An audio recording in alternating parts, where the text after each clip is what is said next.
Sugeng pepanggihan malih kaliyan Subadi Prawata. Ing kalodhangan menika badhe ngaturaken waosan buku basa Jawi Jagating Lelembut. Anggitanipun Aris Irianti kanthi irah-irahan asu baung maling murung.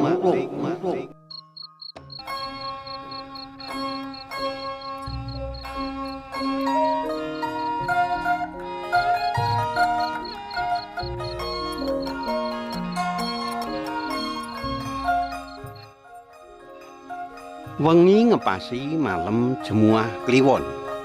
Jare Simbah akeh gendruwo, wewe gombel, demit uga lelepa padha saba golek mangsa.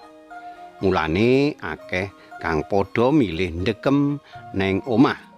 Jane mono ben padha zikir lan ndedonga ana omah. Angin wengi kuwi sumiyut nganti ngrasuk ing balung sungsum. Gegodhongan garing padha mabur katut angin wengi kuwi lan padha ngebaki plantaran uga dalanan kang kiwa tengene akeh tetanduran.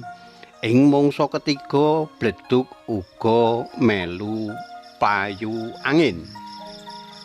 Nanging Pak Lukman jeneng Singlon sawijining warga kang banget sregepe menawa piket rondo wis ana cakruk utawa pos rondo.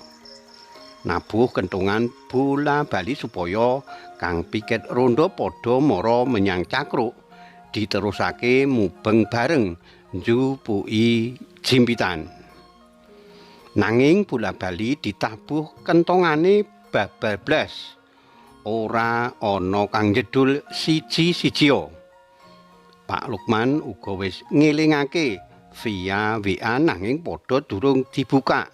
Ateges kang giliran rondo bareng Pak Lukman mau isih padha angler turu nutukake impene. Arepa kaya ngono Pak Lukman tetep nerusake anggone tugas piket rondo. Untung wae isih ana pirang-pirang ler rokoke dadi bisa kanggo ngancani olehe lek-lekan. Ana ing cakruk mau sinambi tetep nabuh kentongane malah kleru barang nabuh kentong loro alias pertanda ana maling. Arepa kleru nabuh kentong loro kae tetep ora ana sing metu saka ngomah. Ya wis, Pak Lukman kang sregep mau ora wigah-wigih. Apa maneh banjur bali mulih babar blas ora. Pak Lukman nuwuni tugas mulya wangi kuwi arepa ora dibayar nanging kanggone Pak Lukman malah ganjarane gedhe. Gandeng ditabuh kentongane bola-bali ora ana kang nyedhaki gardu cakruk rondo mulane Pak Lukman arep miwiti mubeng njupuki jimpitan beras saka omah siji lan sijine kang saben wengi padha pasang jimpitan.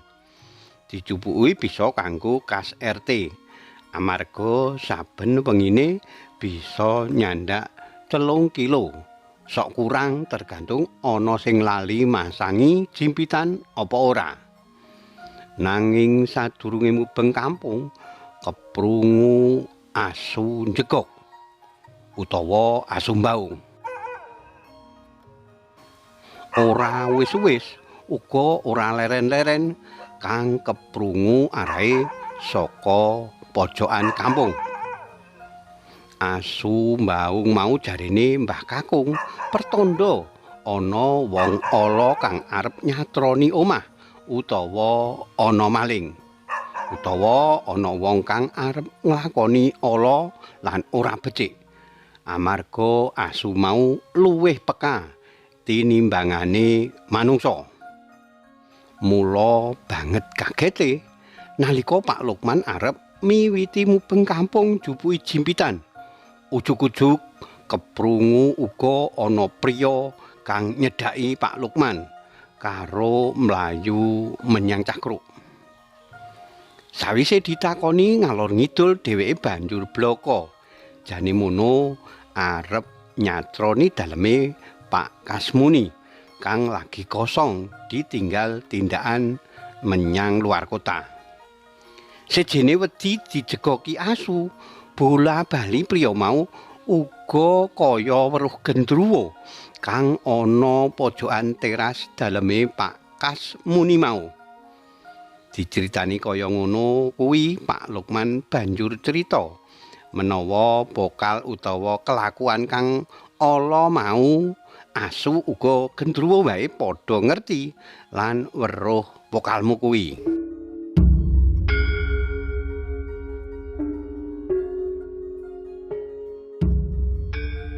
Wiwit wengi kuwi priya mau sadar lan gelem menawa didadekake karyawane Pak Lukman.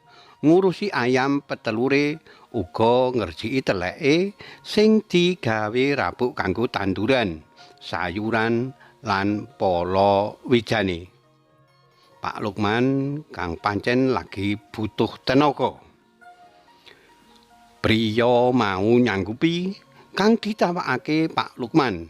Uga bengi kuwi diajak Pak Lukman njupuki jimpitan mubeng saka omah siji lan sijine. Sawise kemput beras banjur digawa ning Cakruk. Ditimbang entuk 3 kilo. Wengi kuwi ngepasi malem Jumat Kliwon.